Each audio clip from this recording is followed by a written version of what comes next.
Good afternoon, everyone. Welcome to Pranzo with Pasquale. I'm here with Janet Zapata. Zapata or Zapata? Zapata. Zapata from 550 Laredo in Laredo, Texas. Welcome to Pranzo, Janet. How are you? I'm good, thank you. Thank you for having me. Janet's joining us from her new location. This is going to be her second location now in Laredo, Texas, and so there's a lot going on in the background. There's people working.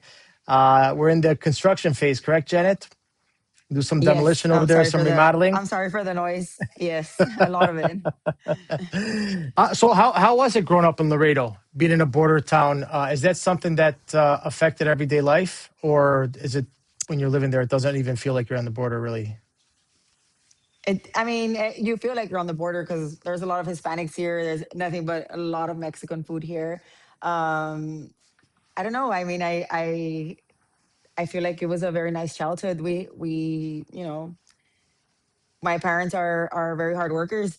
My mom was a teacher assistant. My dad was a banker for mostly all his life, and it was like a regular, we always knew that Mexico was right there. We needed medicine. If we wanted to go, to see different things, we would just cross the border. And it was like about literally like a minute. It was a minute to cross. And then to cross back was like maybe 30 minutes to an hour to come back to United States. It's been so normal to me to be able to go to the outlets downtown and literally from the bridge at the outlets you could see Mexico. I kayak sometimes. I kayak on the Rio Grande. And Mexico is literally uh 20 feet away from me, and it's always been very normal to me. And people that I've met are like, "Is it scary?" And I'm like, "No. I mean, for me on this side, it's not." So, Yeah. but yeah, Yeah, you just grew up with that, and that was so it's just normal. That's kind of that's just amazing, though. Yeah, you could be kayaking, and there's a yeah. country on one side, another country on the other side. So, growing up here, it's like I said, it's a very Hispanic town. I think that I my family always had they would cook a lot. They would have a lot. In Laredo, we have things that are called carne asadas. It's like a barbecue. So we cook a lot of fajita, rice, beans, aguacate, like pico de gallo. That's a regular Sunday for any Laredoan. Every time there's a football game, you see clouds of smoke everywhere because it's carne asada. Every Sunday, Hmm. it's like a very family community. You get together with your family, and you cook out, you're swimming, or you're just having a good time outside. You're playing loteria, which is like bingo. That's very big here in Laredo and in a lot of places. But I grew up always doing that, and I always saw my family cooking. And I remember when I tell this story often. I say when I went to an Olive Garden in, I believe it was in McAllen, I remember sitting there and listening to all the white noise. I call it white noise because it's very calming for me to listen to people talking, listening to people dropping plates, or you hear the fork falling, or you hear everything, people cheering with their glasses. You just hear everything in a restaurant. And I remember telling my dad one time, I'm like, "Daddy, I would love to own a restaurant." And he told me, "Tienes que estudiar, mi reina," meaning you need to study, you need to go to school. And I remember rolling my eyes, being like, "Oh, I hate math." I've never liked math, but you learn. 38 years later, I've learned that you need it every day of your life. So um, I started. I went to school when I was 16. I got offered a job at Cece's Pizza, and post pizza's my favorite food. I've always had all my pizza parties there, all my birthday parties at Pizza Hut, Peter Piper. And I started working at Cece's, and I started telling myself, you know what? If I'm gonna open a restaurant one day, um, I'm gonna learn how to be a boss, how not to be a boss, what I like. Again, you're 16 years old. You try to be cool, And I used to write down things like, I don't want to be like this. And I never liked the cashier position because you had to speak to a lot of people. Even though I'm a people person, but I was always so nervous because math, you need to count money. But I forced myself to be in the front lines, basically, as a cashier. And after a while, I had to let go of the job. I was still in high school. I left. I finished high school and I left to Dallas. To I went to go study theology at Christ of the Nations Institute in a Bible college. When I was there, I always wanted to work in a restaurant, but I didn't. I worked in a calling center, so I learned to speak to people that were angry, to pay their bills. And I was like, okay, how to talk to people when they're angry, and because there's customers that get angry too. So I learned those little things. I learned those little things there and how to have customer service. And when I came back to Laredo, I was 19 and I had my daughter. Um, and I remember that I always wanted to be a journalist. So I applied to be a receptionist at KGNS TV. It's a local TV station. And the news director tells me, well, I have a position to be an editor. And I remember being like, well, I don't have a degree. And he's like, well, you don't need a degree. I'll show you. And I was like, okay, well, I'll try it out. I was nervous because it's those things that, like, I don't know what I'm doing. I just applied to be a receptionist. And I remember the second day of my work there, I was like, oh my gosh, like, this is a lot to learn. This is a lot of buttons to learn. This is back in 2007.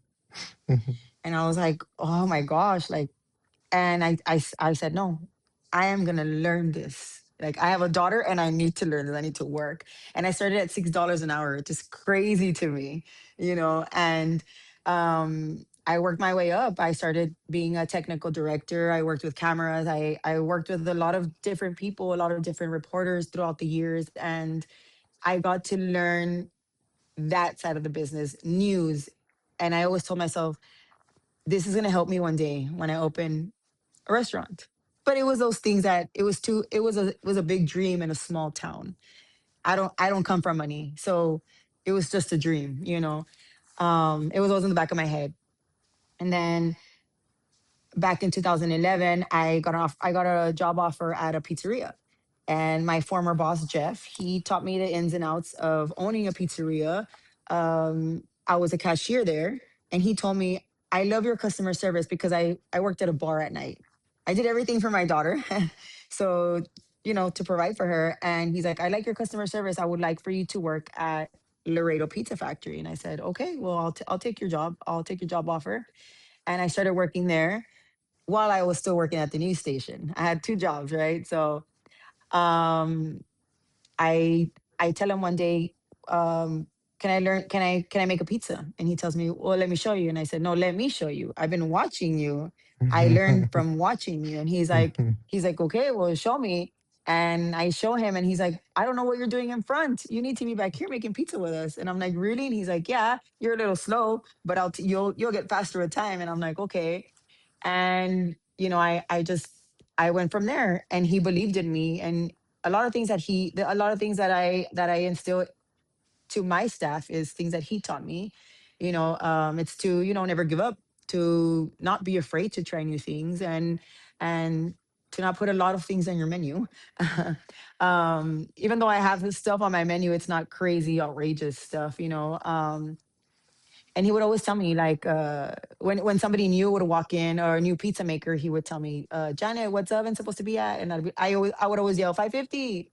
So I always think of that.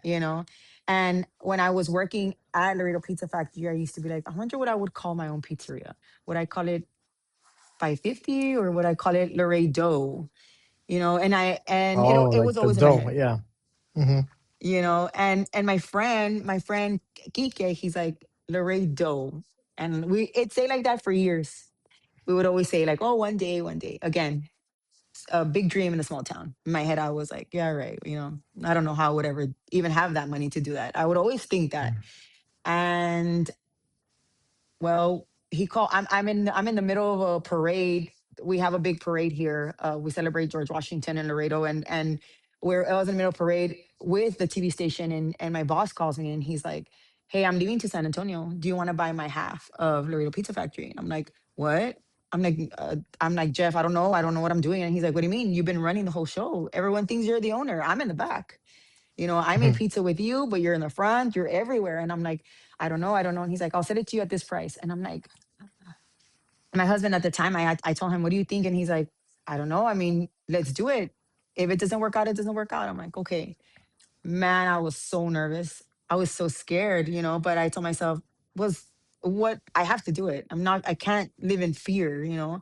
So I remember signing those papers with a lawyer, paying it, and I had a business partner. And after about 8 months, I told myself, you know what? I think it's better if I own my own pizzeria one day. Again, thinking, how? But I'm going to do it. I told myself, I'm going to do it. And I told my business partner at the time, I said, you know what? I think I'm going to have to close because we would just butt heads a lot. And we closed Laredo Pizza Factory. And I remember it was a big shock to the community. It was like, what? Like, what happened? And I even have a picture, and it says Laredo Pizza Factory, and I have a picture that says, I'll be back soon one day with my own pizzeria. And my customers looked for me, and I said, you know what? I have ovens. I'm gonna start making pizza from home. And I did. The next day I started making pizza from home. I swear it was like the word of mouth. Facebook was just like, hey, what happened? And hey, do you sell pizza from home? Hey, I heard you sell pizza from home. And it just took Mhm. off. It just took off. What year was But I this, still Janet? said it was 2017, September Okay. 29th of 2017. And I went back to the news station to work, I get another job and also make pizza. I would work in the news station from 4 a.m. to 1 p.m. And then I would turn on the oven, give it an hour, and I would start about 2:30 p.m., 2:30 to 11 p.m. every single day. Were you just like people had to pre-order, or was it you were just turn the oven on and then people would come by? How did that work in So I 2017? would I would turn on the oven and I would post about around 11 a.m. like hey Laredo on my personal Facebook. I would post, hey Laredo, I'm making these X amount of pies from 2:30 to 11 p.m. and the prices, and people would order. How can I go pick up this around 6:30? I get out at 7. Can I pick it up? Yes. And I had a little mixer, a little KitchenAid mixer, and I would make only a certain amount of doughs because I had a little fridge, and that's all I could make. And word got around that I got in trouble with the health department, but I didn't stop. I was like, okay, I'll stop, and I didn't stop. And it's mind blowing because I was just a person with two little Gosney ovens, rock box ovens, and they believed in me. So I I started selling so much that people started eating inside my house. They would come and be like, "Can we eat here?" And I'd be like, "Well, Mhm. yeah." And every day I was like, "Okay, I need to have clean. The living room needs to be clean because, like it got like that." And I tell everybody this that my neighbor in front asked me, "What are you doing? Are you selling drugs? What's going on?" Because there was always border patrol, state trooper, policemen, cars lined up to get their order. They're like, "What are you doing?" And I'm like, "Oh, I sell pizza." And he's like, "What? Like all this time?" Like I'm like, "Yes."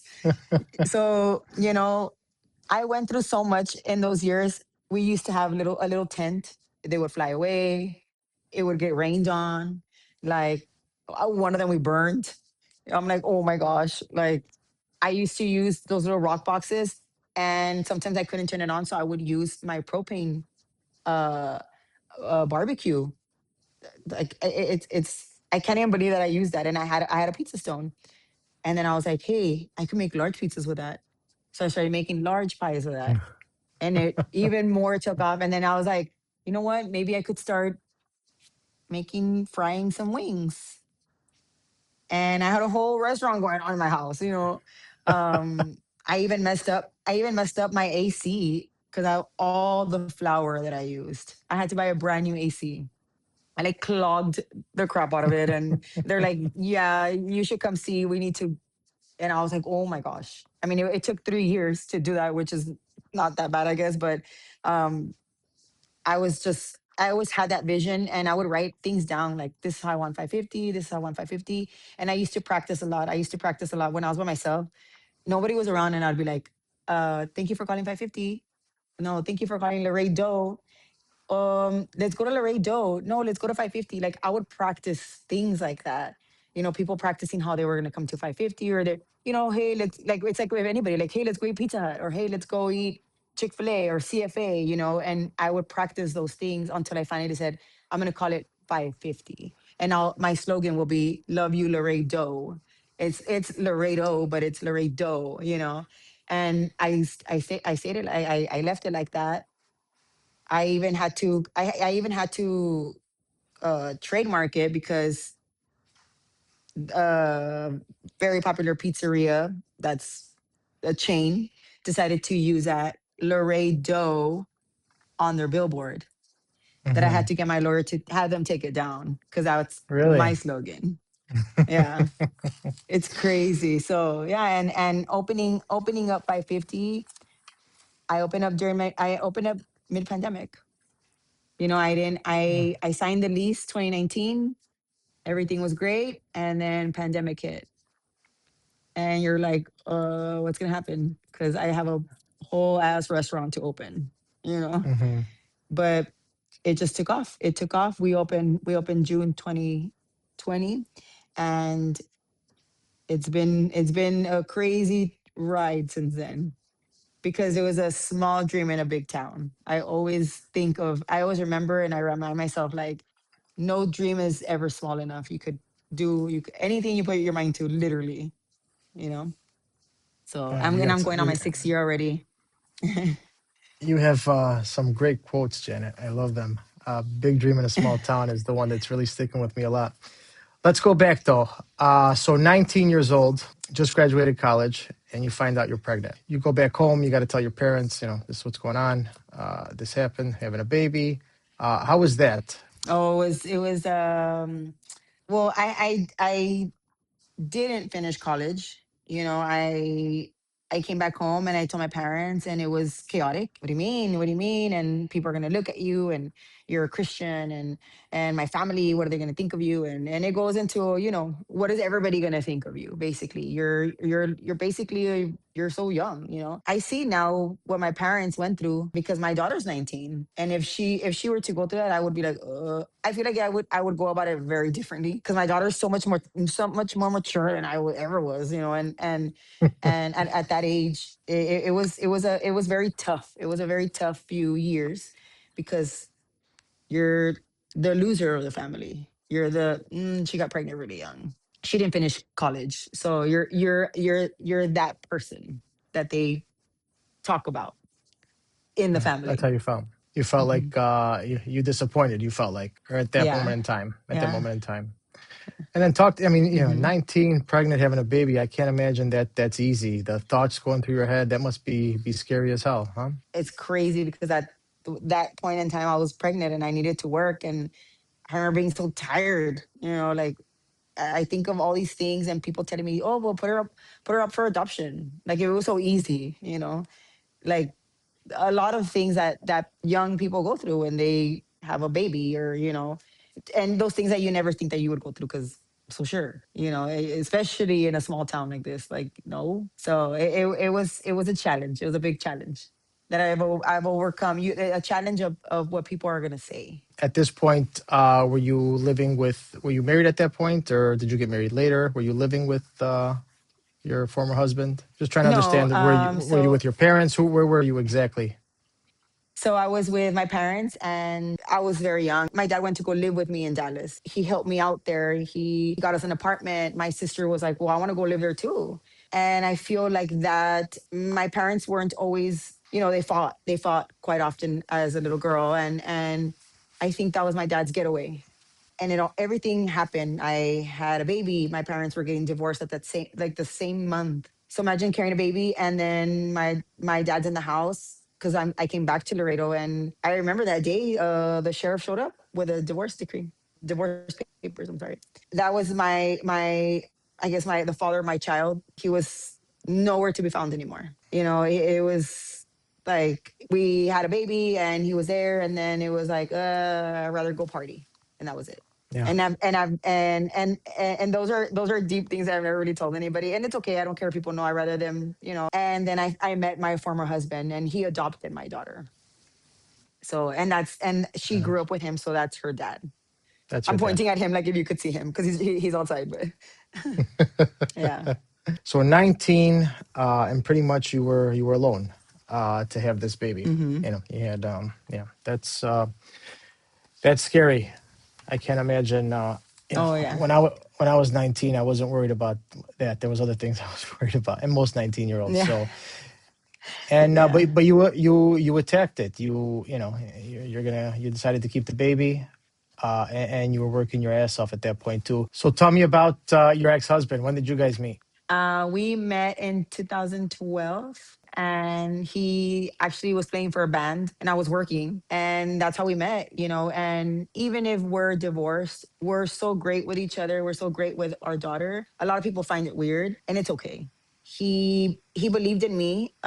We were married, and he believed in me because he saw I was always hustling. Like it was never like, oh, like I don't want to work. He saw the hustle in me, and he helped me also open 550, and he's here now. He works full time. We've opened the food truck. We have another a smaller location at like a beer garden type.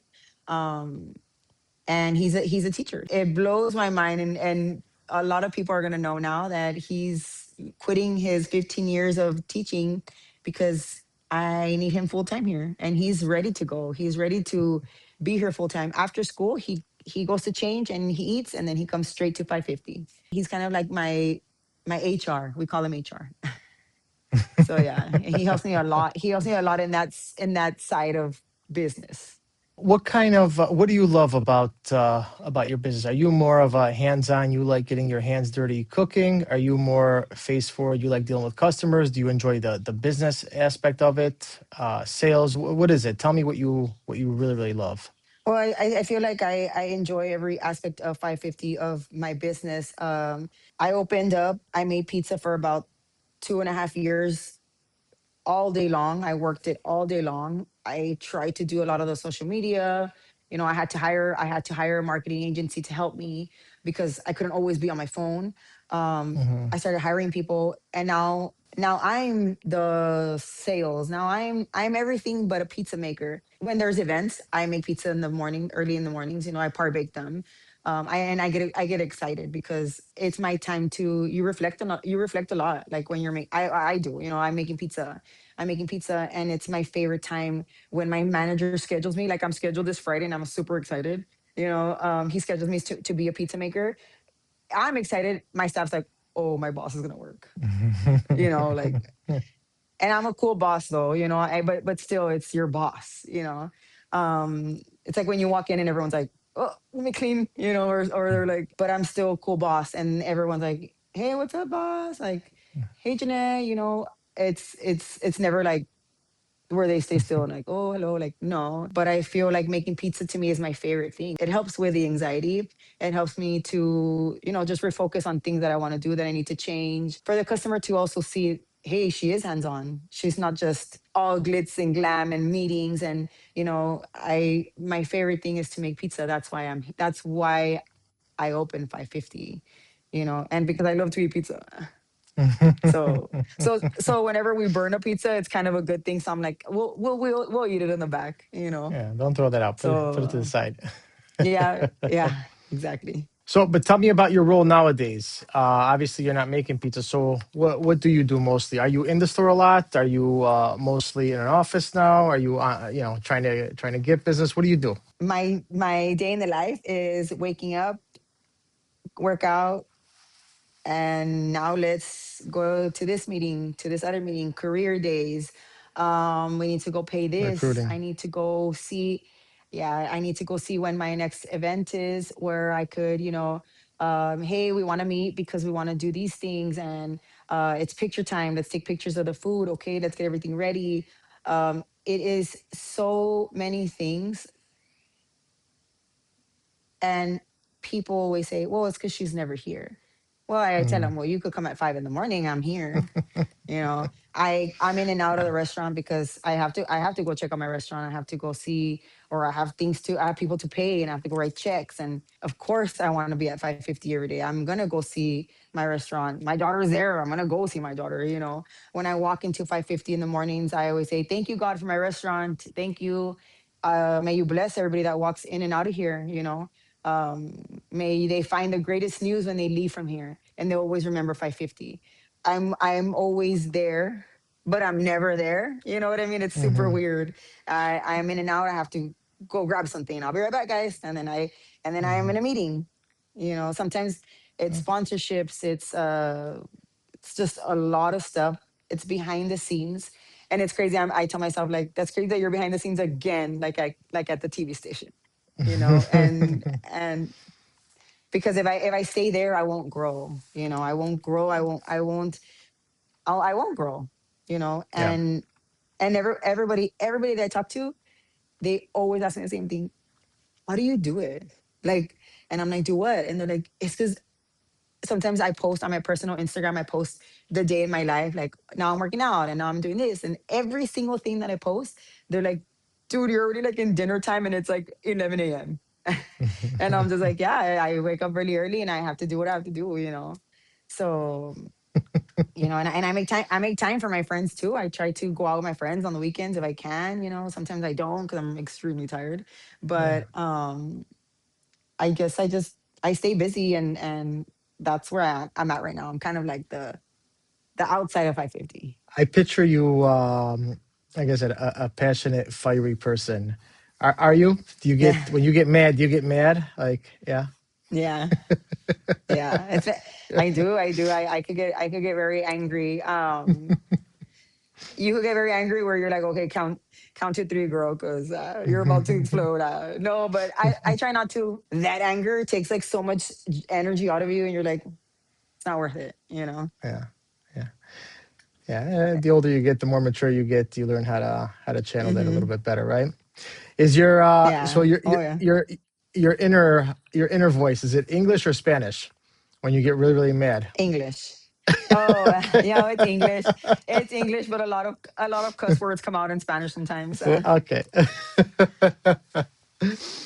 So walk me through 550. Obviously, the timing, you didn't know the pandemic was going to happen, but you were open in the thick of the pandemic. Talk to me about putting that place together. Some of the challenges I'm sure that you had, and in retrospect, now 6 years later, it's been 6 years, right? Yes. Tell me what happened, how it happened. There was where I lived before, where Miguel resides still. There was nothing but grass. There was nothing there, nothing at all. And every morning I would walk. I try to walk every morning. So I would walk by it, and I would tell Miguel, I want 550 to be there. I want it to be there. I want it to be there. And he would tell me, well, there's nothing there. Like, we don't have money to build a building. That's like millions of dollars, right? And I'd be like, but I want it there. I know God's gonna put it for me there. I know it. I know it. I know it. We just see the land getting clean one day, and then there's a plaza going up. And I'm like, it's gonna be there. 550 is gonna be there. And he's like, you know what? That's crazy because you wanted it there, and now it's gonna happen. We went to inquire about the location, and they're like, yes, we have a unit. We have a unit for lease, and that's it. That was it, right? I was like, okay, and it was gonna be this much. And in my head, I was like, whoa. So the people that the owners of the land found out that I was making pizza from home, and they had somebody Mm, contact me that they went to go eat pizza at my house. They loved the pizza, so they're like, "Can you do catering for us?" And I'm like, "Yes." So we made tons of pizza for them, for all their employees, and that's when they told me, "Would y'all like to open in that location?" And I'm like, "Yes, we would." And they helped us out a lot in the beginning. And here we are 6 years later. I used to sell out of dough. I used to sell out of like everything, a lot of stuff, and people would tell me like, how are you gonna do it? How are you gonna do it? Because you keep selling out. It doesn't look good. It doesn't look good. And I'm just like, oh, Laredo. Because we're very used to seeing that out of town, not here. Oh, you sell out of town, and you're like, oh wow, that's amazing. And here it's like you sell out like, you're gonna fail. And it was like people back to back telling me, and I would have to post sold out, sold out, sold out. And people would walk in and we're like, I'm sorry, we're sold out. And they're like, oh, we always try to come when you're sold out. We're gonna try next time. And those people, you remember those people because they never stopped trying. And then it became a thing. Oh, you guys are all sold out. Like it became like a good thing. Like, man, you guys are all sold out. We need to come earlier. And they would come earlier and they would get their pie. And then I said, enough's enough. I can't stop selling out anymore. Like we're getting busier and busier.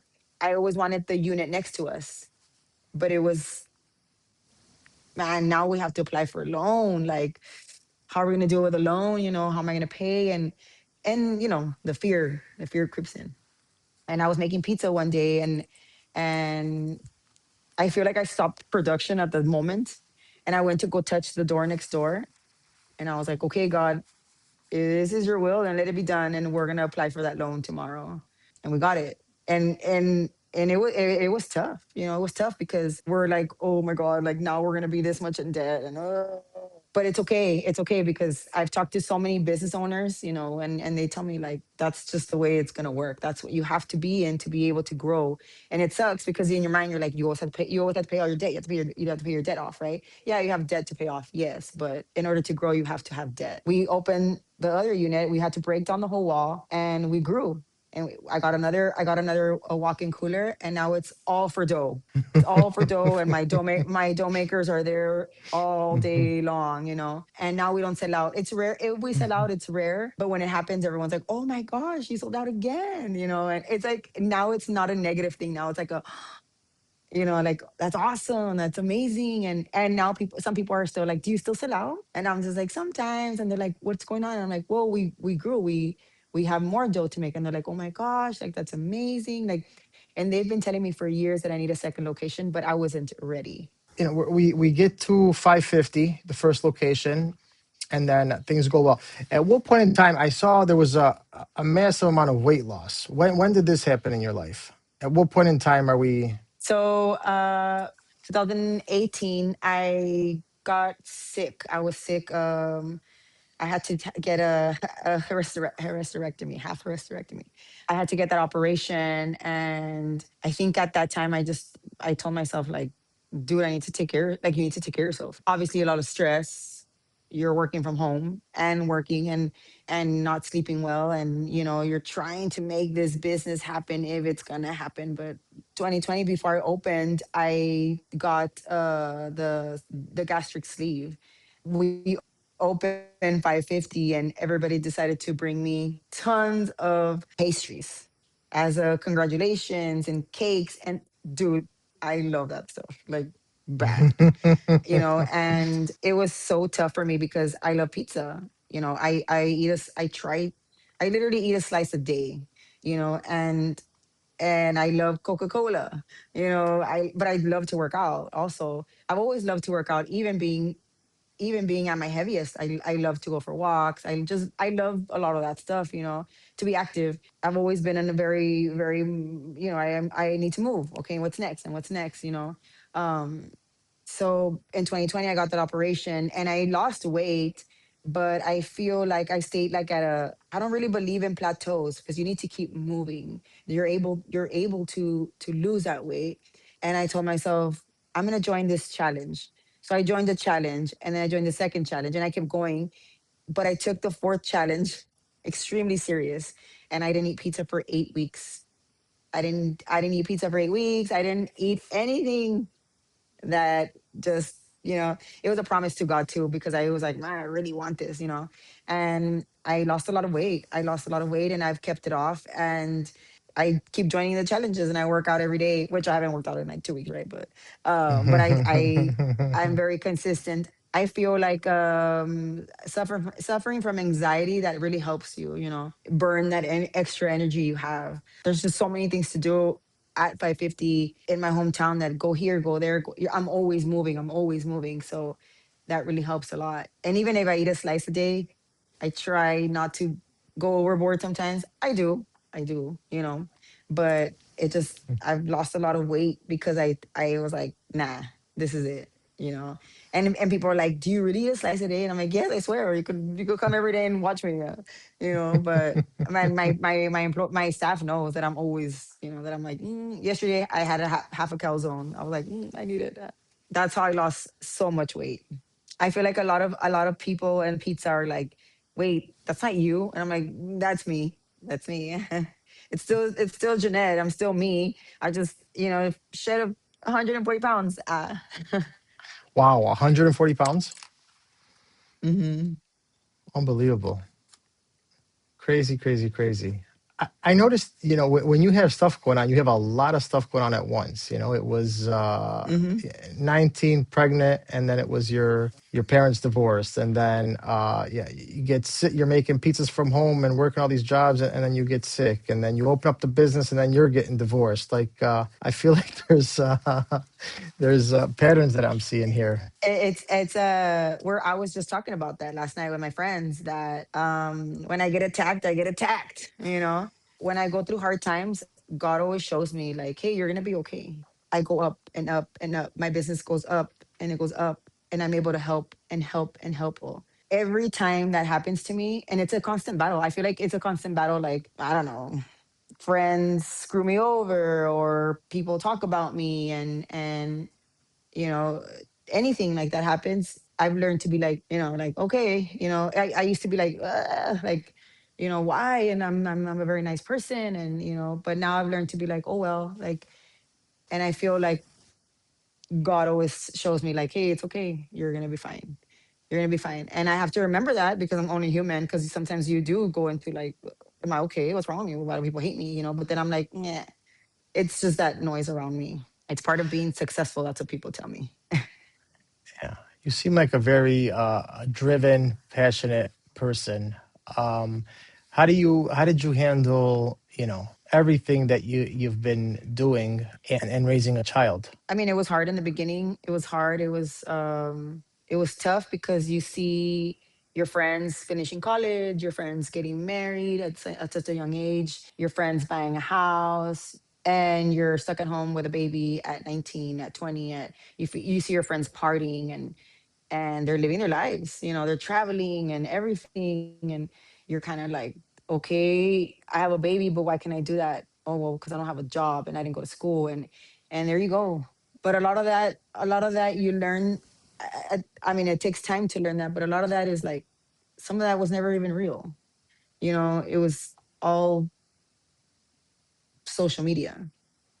And now, years later, those people are like, dude, I wish I was you, man. Like, this sucks about me, and you're like, oh shit, like, I used to see that person and be like, man, they have their life going on, like, they have their career, and now those people come and tell me like, dude, how can I be like you?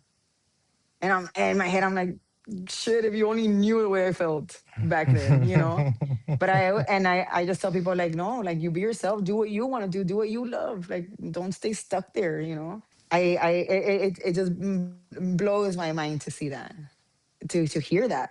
And even some people that would criticize me because I was young and I had a baby, they come and eat at my restaurant, and all you just have to do is smile and be like, wow, crazy, you know? So now business does very, very well. You start expanding. You next door you expand. You get there's the demand. You get the food truck, which you have a lot of demand. We talked off camera about potentially a second food truck, and now the expansion. I mean, this is quite a ride you've been on. How does it Yeah, feel? it's I don't know, like there's so many feelings to it. There's so many feelings to it. I'm grateful, I'm happy. I'm happy. It's tough. You have to have passion, whether you're sad, whether you're mad, whether you're super happy, whether it's going great, your passion has to be there. Imagine, like, I have to have passion to want to open a whole second location, because if I didn't, it's going to go down. And why even try, because there's just so much to be in debt too.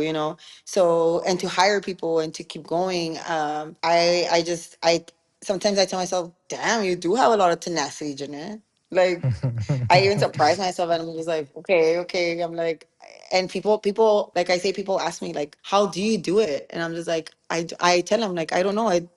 I always say it's Dios, it's God. Like, if it wasn't for him, I wouldn't be doing all these things. And I always think of my daughter though, because I always say I want to leave this legacy for her, because it's all for her at the end of the day. I if I go, that's all Jessica's. So I just want her to live a better life than I did. Not that I had a bad life, but a better life, you know. What's that relationship like, you and Jessica? Working together, sort I of, don't. living together, working together? When she was 16, she was like, I don't know if I want to do this, and she would work like 5 hours, and she was like over it, you know. And one day I had a talk with her, and I told her, "This is all going to be yours, Jessica.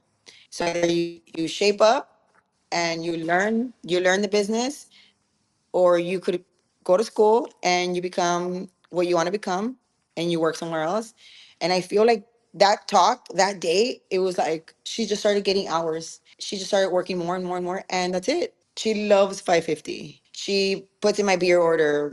She's always, hey, we need this, and hey, I already ordered that, and hey, how about this, and what's gonna happen with it, and hey, these coupons are expired. Why are they still coming? I'm like, whoa, like there's just a lot of things that I'm just like, I tell her, you go girl, like look at you, like you went from like to like always. And she has my restaurant so clean. Like she tells everybody like, hey, we need to clean, remember my mom, and like she wants it this way. And sometimes it could get tough because sometimes she'll tell me like, you're more my boss than my mom. Other than that, she's good. I'm proud of her because she's 19, about to be 20. And in my mind, I'm like, just please pass that age because I don't want the story to repeat itself. So you guys have a nice, very communicative relationship. A lot of talking. That's good. I can't imagine. I mean, a lot Yeah. of you're. I'm a little bit older than you, but I feel like our generation. Your parents, were they born in America or Mexico? Mexico and America, but you weren't able to talk so much because what do you Yeah, mean you have a boyfriend? What do you mean you like yeah, somebody? What do you hmm mean? So you yeah, always you tell your friends instead. yeah, yeah. You don't talk about your feelings with your parents so much, and yeah, it's a different world. So it's nice that you have that, and your daughter feels a lot more comfortable to have certain conversations with you. Uh, and that Yeah. bodes well for working together as well. I grew up in Yes. family business. I worked with my father since I was 12 years old, and there was no there was no communication. And if it was never good communication. It was always negative and yelling at me and tell me what I was doing wrong. But to be Yeah. able to work through what she's feeling is good. And Janet, I want to thank you so much for joining us for Pranzo. Thank you for sharing your story, for being open with us, and what a fantastic story. It's so great to hear your journey and where you come from and where you are, but especially where you're going. Nothing but great things. We can't wait to check up on you with the new location.